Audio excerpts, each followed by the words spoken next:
साथियों, आज हम बात करेंगे मानवाधिकार और पुलिस। पुलिस सही और गलत के चौराहे पर खड़ा एक ऐसा व्यक्ति है जिसकी जिम्मेदारी सही की रक्षा करना और गलत को पकड़ना है। पुलिस से लोगों की अपेक्षाएं बहुत ज्यादा रहती हैं। एक शिकायतकर्ता, एक रिपोर्टर, एक पीड़ित व्यक्ति यही चाहता है कि वह कंप्लेन करे और तत्काल आरोपी को गिरफ्तार किया जाए। पुलिस कानून के दायरे में रहकर के कार्य करती है। जिन धाराओं में गिरफ्तारी का प्रावधान है उनमें गिरफ्तारी करती है, जिनमें जमानत का प्रावधान है उनमें नोटिस दिया जाता है।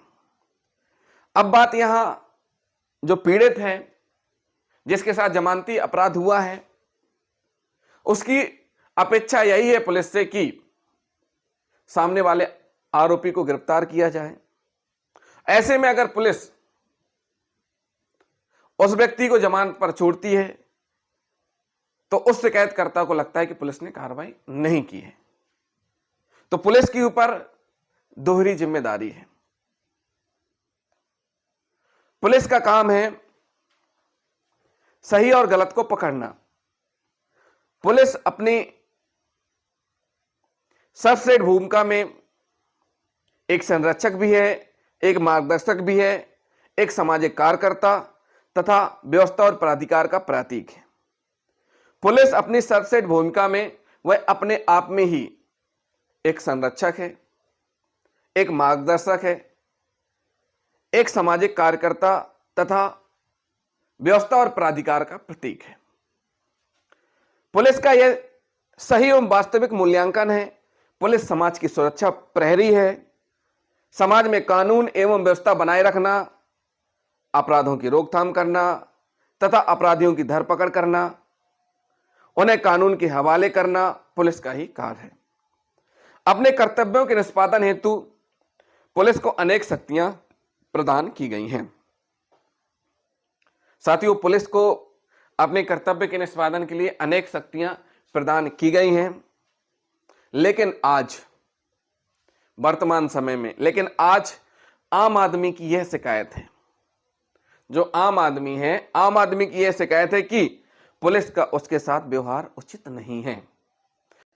साथियों, संविधान के अनुच्छेद 21 के अंतर्गत प्रदत्त प्राण और दैहिक स्वतंत्रता के अधिकार की रक्षा करना पुलिस का कर्तव्य है। बहोरी सिंह बनाम डिस्ट्रिक्ट मजिस्ट्रेट के मामले में इलाहाबाद उच्च न्यायालय द्वारा यह कहा गया है कि माननीय इलाहाबाद हाईकोर्ट ने क्या कहा है बहोरी सिंह बनाम डिस्ट्रिक्ट मजिस्ट्रेट के मामले में कि जब किसी व्यक्ति के प्राण और दैहिक स्वतंत्रता का अधिकार खतरे में हो तब उसकी सुरक्षा के लिए पुलिस संरक्षण का आदेश दिया जा सकता है। वादीश्वरन बनाम स्टेट ऑफ तमिलनाडु के मामले में माननीय सुप्रीम कोर्ट द्वारा यह प्रतिपादित किया गया है कि देश के प्रत्येक व्यक्ति को संविधान के अनुच्छेद 21 के अंतर्गत सम्मानजनक जीवन जीने का अधिकार है, चाहे वह कैदी या बंदी हो, चाहे कैदी व बंदी ही क्यों ना हो।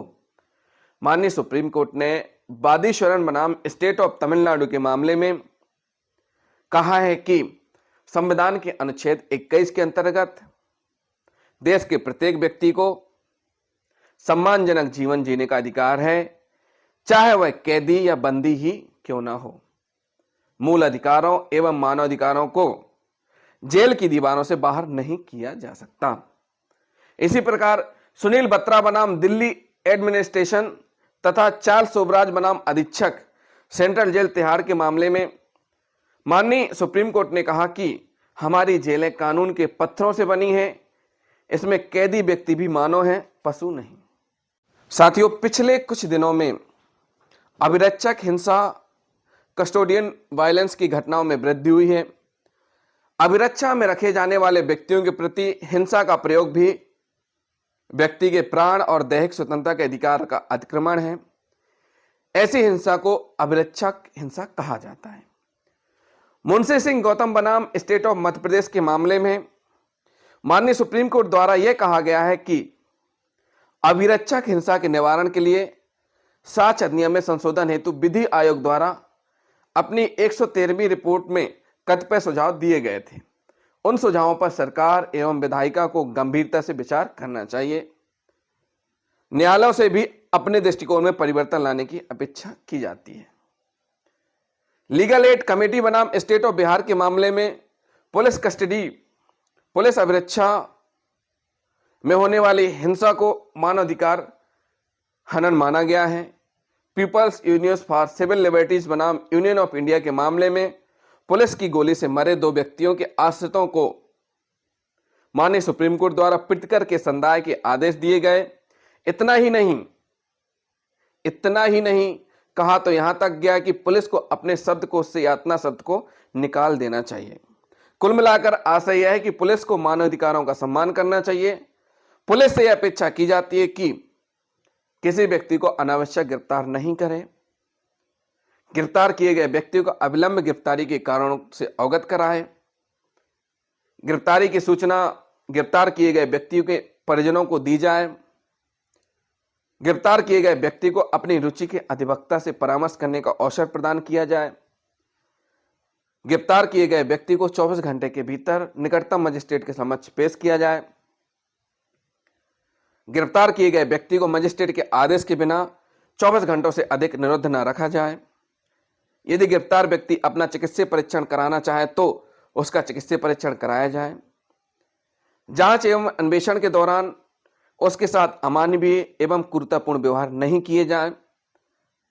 गिरफ्तार किए गए व्यक्ति के भोजन, चिकित्सा आदि की समुचित व्यवस्था की जाए।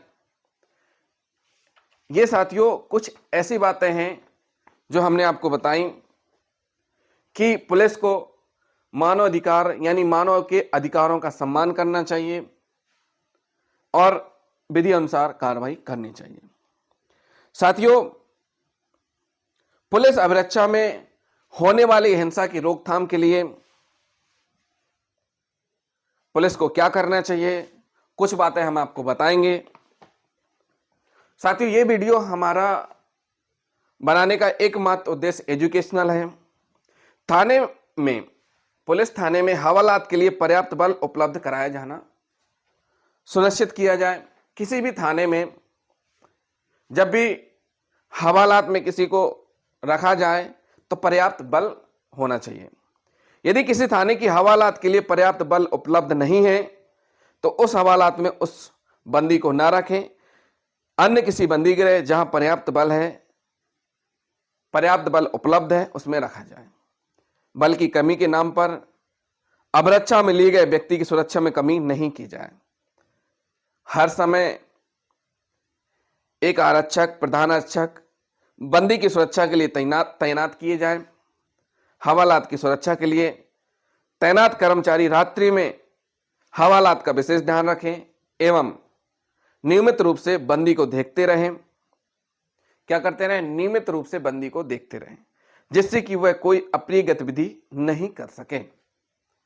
साथियों, अभिरक्षा में लिए गए व्यक्ति को परिवहन कर थाना मुख्यालय तक लाने के दौरान या उस व्यक्ति से किसी वस्तु की बरामदगी, चिकित्सीय परीक्षण, न्यायालय में प्रस्तुति आदि के लिए ले जाते समय, यानी जिस व्यक्ति को पुलिस ने अभिरक्षा में लिया है, अगर उससे कुछ बरामद करने जा रहे हैं या उसका मेडिकल परीक्षण कराने जा रहे हैं या उसे कोर्ट में पेश करने जा रहे हैं तो ले जाते समय इस बात का विशेष ध्यान रखा जाए कि वह किसी भी परिस्थिति में अभिरक्षा में लिया गया व्यक्ति असुरक्षित ना रहे, अर्थात उसके भाग जाने की परिस्थिति निर्मित ना हो।